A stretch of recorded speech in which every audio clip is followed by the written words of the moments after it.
Good evening and welcome to the INFOWARS Nightly News. I'm your host, Rob Dewan. Today's date is Wednesday, August 15th, 2012, and here's a little look at what we have coming up.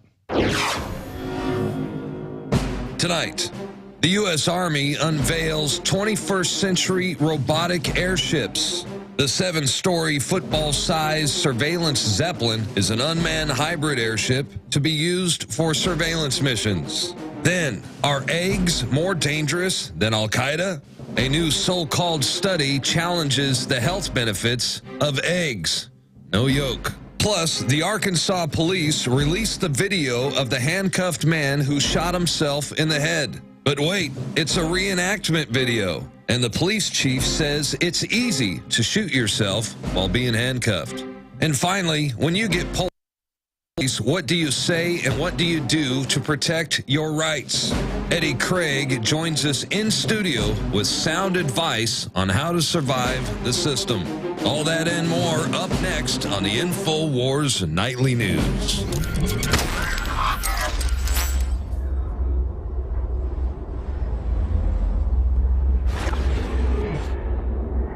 Well, it seems 1.4 billion bullets wasn't enough for the Department of Homeland Security. In fact, they're still buying more. So our top story, DHS classifies new ammo purchases following controversy. And what do they mean by classifies? It means they're blacking things out. This is from Paul Joseph Watson. It came out today during the show.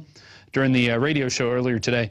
Despite the fact that documents are only supposed to be redacted if authorized by Congress or for national security reasons, a solicitation posted on FedBizOp's website yesterday concerning ammunition purchases made by DHS on behalf of Immigrations and Customs Enforcement officials, that's ICE, contains numerous blacked out sections, and we'll show you those in a second.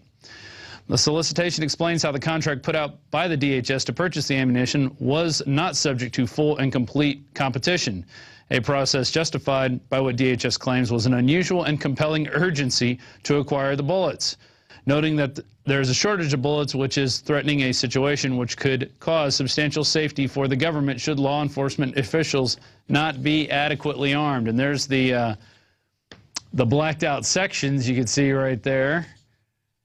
So, you know, it's all for our safety. This is all supposed to be above the board type stuff when they're buying these types of ammunitions.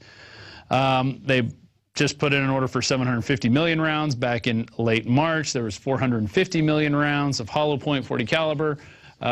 We've discussed other agencies buying ammunition and spreading it out all over the country. And now it's not the Forest Service, it's not the FDA, it is the Social Security Administration has purchased 174,000 rounds of hollow point bullets, of course, for target practice, because that's what we use hollow points for, is for target practice. I guess in the government they do that. The Social Security Administration, oh, this, by the way, was on Drudge. Thank you, Drudge, once again, for putting out the real news. The Social Security Administration is set to purchase 174,000 rounds of hollow point bullets to be delivered to 41 locations across the country. A solicitation posted by the SSA on FedBizOp's website asks contractors to supply 174,000 rounds of 357 SIG, 125 grain bonded jacketed hollow point pistol ammunition. The synopsis to the solicitation adds that the ammunition is to be shipped to 41 locations within 60 days of purchase.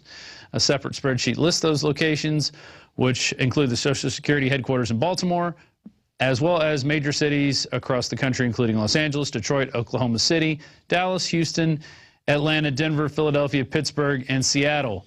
Sounds like places that are all going to have riots when everything collapses, and that must be what the urgency is noted for in the previous Paul Joseph Watson article. So now we have these guys, over a billion, and I guess we could say 1.5 billion bullets now are being ordered. They're going to be delivered.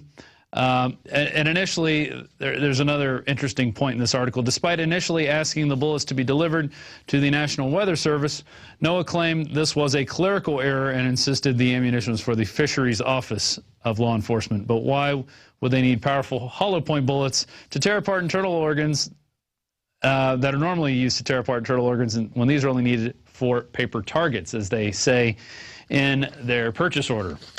So that's very interesting. Why are they buying all these hollow point bullets? Are they trying to keep us from getting them? Are they going to buy them and then destroy them?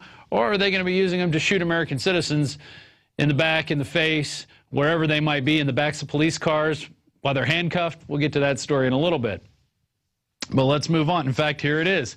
Arkansas police released suicide reenactment video of handcuffed man who shot himself in the head. And this was a story that came out a couple weeks ago, maybe not even, maybe about a week ago, of a guy who was handcuffed in the back of a police car. The cops were questioning somebody, and all of a sudden they noticed this guy is slumped over, dead. He's got a small caliber handgun with him in his seat. How did he shoot himself in the back? Well, they went ahead and released a video, and we can roll some of that video. They showed, different officers getting in, getting double cuffed, and that's supposed to be so they can't pick the lock. They get in the car. You have a quote here from the police chief. It's very possible, and it's quite easy to shoot yourself in the back of a police car while handcuffed. And what I think is interesting, and this is coming up here, the guy gets in, and then, okay, he doesn't have the gun in his pocket. He's got it hidden somewhere in the car.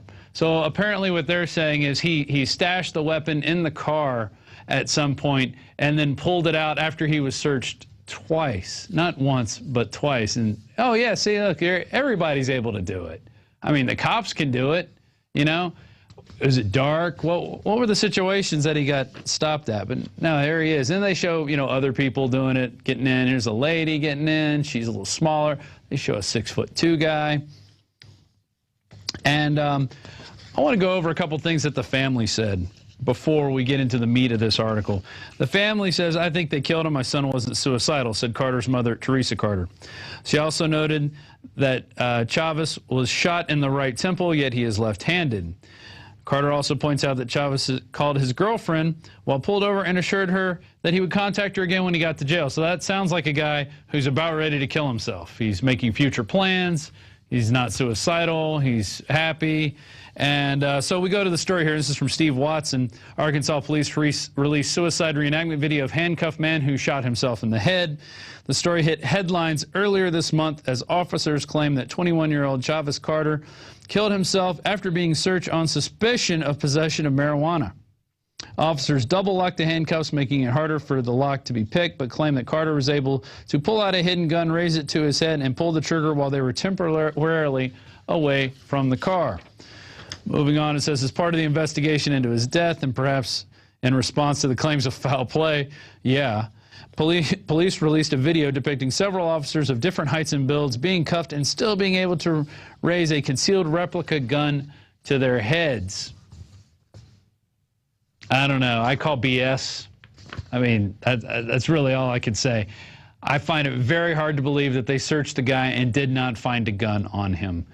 They searched him twice and did not find the gun on him. And the fact that they say this guy would shoot himself in the head, this just stinks to high heaven. So hopefully there will be an official investigation that doesn't involve the police. It's outside sources, and we do get to the bottom of it. But I think the community is doing the right thing by being out there protesting and saying what's on their minds, and especially the parents, because when somebody dies and they say it's suicide and nobody else that knows the guy says he was suicidal, it's murder. But we'll see what happens. We'll see what happens here. Moving on to more police state news. Unblinking surveillance stare. Army's 7-story flying football field-sized blimp. And this is by Miss Smith out of Network World. And we link to it. The Long Endurance Multi-Intelligence Vehicle, or the LEMIV, is almost the size of a 7-story football field. It's meant to fly at speeds between 30 and 80 knots without ceasing for 28 straight days while providing an unblinking eye of surveillance. Northrop Grumman has a $500 million contract to build 3 of these 21st century robot airships for the U.S. Army. And very interesting story. And it takes me back to this book that Aaron's had in his office for a long time. It's called Future Government, and it shows a little triangular spaceship with the words United World Federation on it. And it talks about how things are going to be different in the future. This book was published, let's see when this book, 1980. Wow. This was before I was even in grade school. And I was in grade school a long time ago. So let's go to the future weapons section. One weapon of the future that will be used a lot if wars continue is pilotless drone planes. And then you flip the page, Control planes will be able to stay up in the air up to 24 hours without having to land to refuel. They will be most important serving as decoys to draw anti-aircraft fire away from the real planes. They could also be used for suicide missions. And they could also be used to kill American citizens without warrants. They didn't add that in there. That's interesting. The drones, as they are called, can also carry bombs, short-range missiles deep into enemy territory, where it would be too dangerous for a conventional bomber to go. And it goes on from there. But very interesting. They've been talking about this for years, so this is obviously stuff that's been in the works. It is not there for our safety, and these are going to be for the Army, but they're going to be used for, we know eventually they will be used for domestic purposes. That's always the case. They roll things out with the Army first to see if they work, and then after that, it's time to bring them here, and there'll be one over every city looking at you, staring at you, a giant unblinking eye, tracking every move you make, and if you get caught by the cops, well, you're just going to commit suicide in the back of a car, because that's the way it works. Moving on to another piece of propaganda, the Mail Online reports, is the U.S. sending SEAL Team 6 to capture top drug cartel kingpin? American military plotting military mission similar to bin Laden mission. And this is an interesting piece. And it's a very interesting piece here. So they mentioned, you know, it mainly seems like a big propaganda piece. Talk about the drug war. It mentions SEAL Team 6 in the article twice. And they don't say who's saying that they're going to be sending SEAL Team 6. They're not quoting any government official. They're just saying, you know, will they send it? And they talk about this guy, El Chapo, who escaped from prison in 2001, and he's been on the run, and he's head of the biggest drug cartel. It's a $1 billion drug empire, and is accused of firing the first shot in the bloody cartel war that has killed nearly 50,000 people. And very interesting. What I find most interesting is towards the, you know, bottom of the article, they go to this photo. We have it right over here.